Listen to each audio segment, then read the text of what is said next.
Hello and welcome.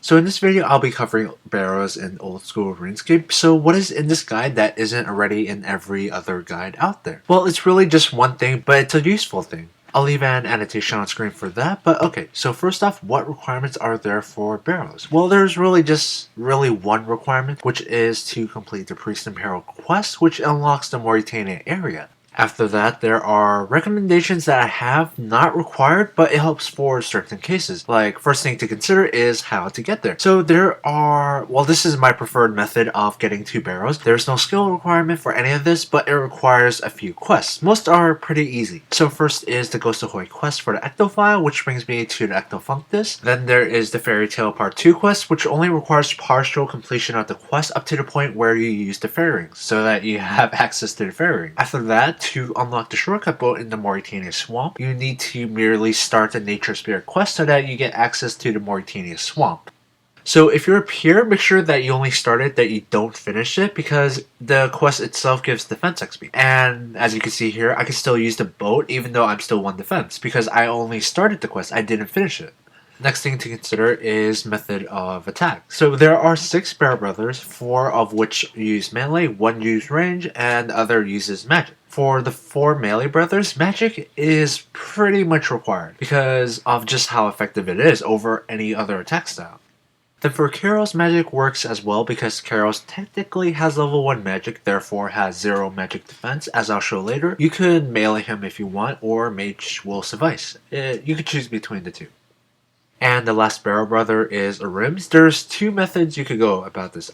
Either range him or melee him. There are perks to each, as I'll list here. It's really up to you which you want to train. So yeah, choose between range or melee for this. And the last thing, recommended stat. So pretty much because of Dharok's ability to hit really high, for most I would recommend 43 prayer for protection prayer. It isn't needed, but it really helps. Then there's 50 plus agility. Agility just helps for because you'll be running around a lot. And 40 plus HP so that you don't get 1 hit every time they spawn. And that's about it. Next thing is gear. So I'm just going to explain this in annotations as well as in the description because it's a lot to go over. But basically focus on a few things. Either prayer armor or dehides to range rims or just flat out armor. It really depends on just what you want to go for. But remember, try to travel light so that you don't run out of energy. And don't forget your spade. Now that I have covered how to get there, what to bring, now onto the actual brothers. So to start off, there are 6 mounds, 1 for each brother. A map of them can be found here. But you want to do them in a particular order, mainly the ones that require protection prayer first, because the prayer degradation underground increases based on how many brothers you have slain. So by killing the ones that require prayer first, you'll save some prayer points this way.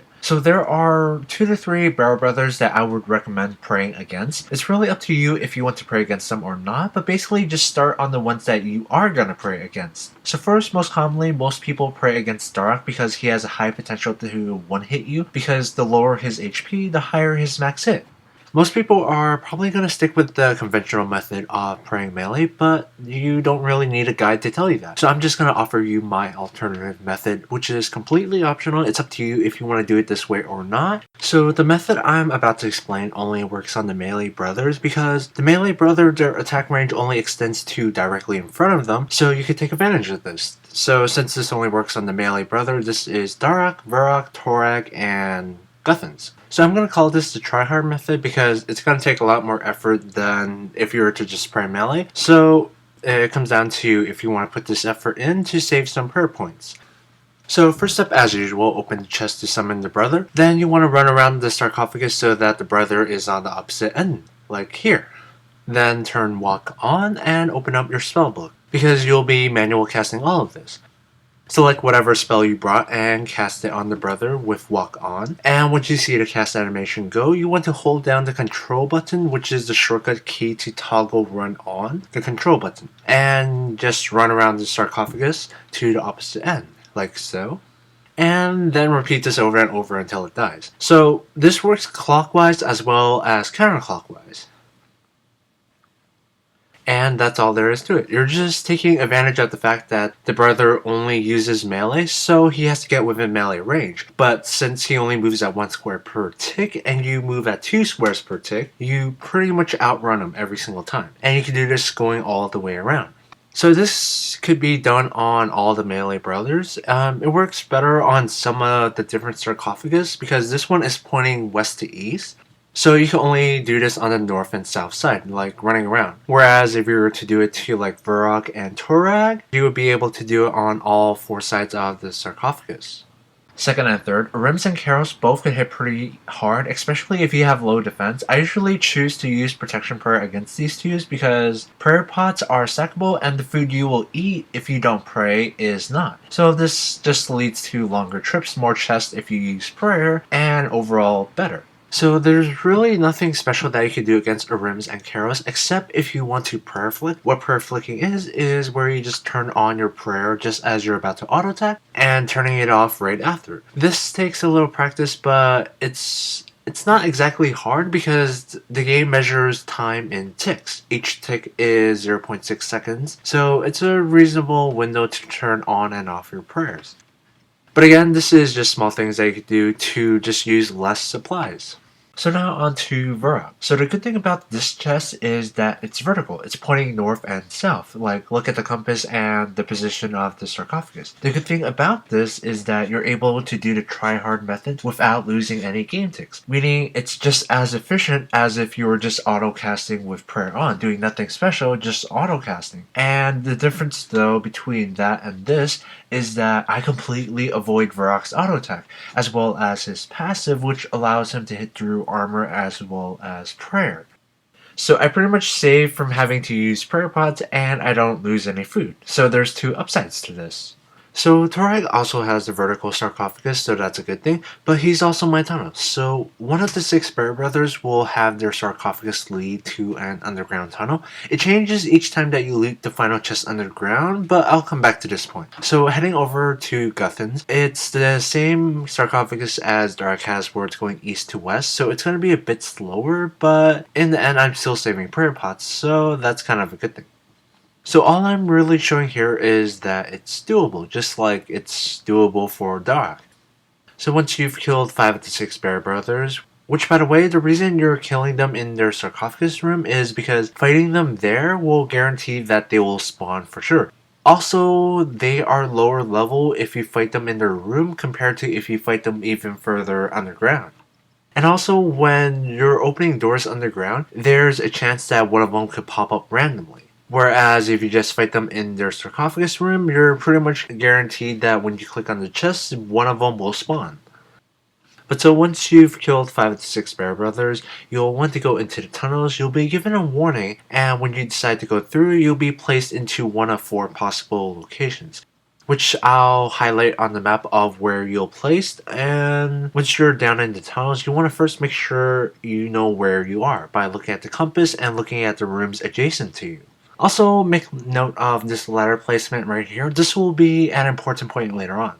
Now that I know which corner I'm at and I have a general idea of where I'm going to end up, I can now start finding my way to the center. So now heading through the doors that I go through, which usually only lets you go down one path, but remember that each time that you open a door, there is a decent chance that a brother will spawn like it happens here.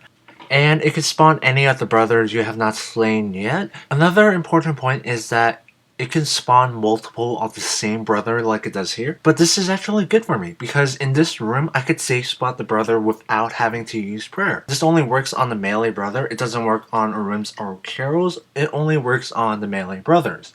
So right here, like earlier, remember when I mentioned the ladders, where when you get into the tunnels, there's a single ladder in each of the rooms with a circle on the map, like the map I showed in the chat box. So to you, the player, you only get to see one of these ladders, but it doesn't mean the other 3 are not there. They're just invisible because you're not meant to see them. So the other 3 ladders, even though they're invisible, they still count as an obstacle that you can mage and range over like I'm doing here. And this invisible obstacle always exists in the rooms with a circle in it, and it's always in the exact same location. So here what I'm doing is I'm killing the other monsters in the room first because they can attack me while I'm attacking the Barrow Brother.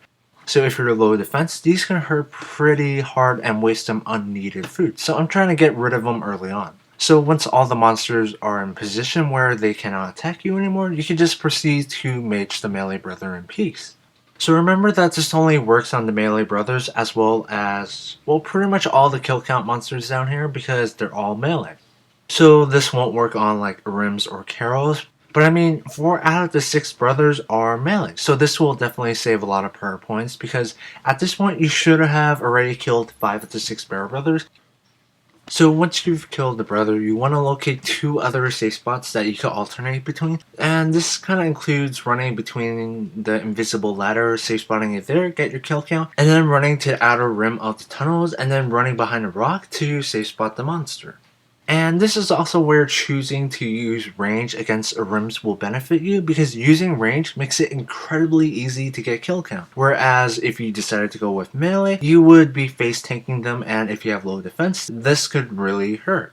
So each time I open a door, monsters always spawns right next to me. It's how it is, and it's an easy way to just go between rooms to get kill count. So for kill count, you want to get 6 Barrow Brothers slain and 8 kill count in the tunnel for a total of 14 KC. So this will contribute to your reward that you get when you loot the chest. Well, kill count does not determine if you get Barrow's item or not, but it does contribute to how much basic loot that you get. So once you've gotten your 14 KC, you may head to the center and you'll be prompted with a pattern puzzle. It's pretty easy. Solving it opens the door, but getting it wrong changes all the doors around you. So you want to make sure that you don't misclick on this. And once you're done with the puzzle, you can loot the chest. And then you could either teleport out if you don't have enough supplies, or if you do have enough supplies to do another trip, you want to make your way back to the ladder. And that's all there is to it. Using all the safe spots shown in this video, I use around 4 to 6 prayer pot doses, depending if I get a melee brother in the tunnel or not. And getting a melee brother in the tunnel helps to save a ton of prayer pots, because the more brothers you slay, the stronger the prayer degradation in the tunnel becomes. So if I fail to include anything in this guide, I'll include notes in the description as well as annotations on screen that should help.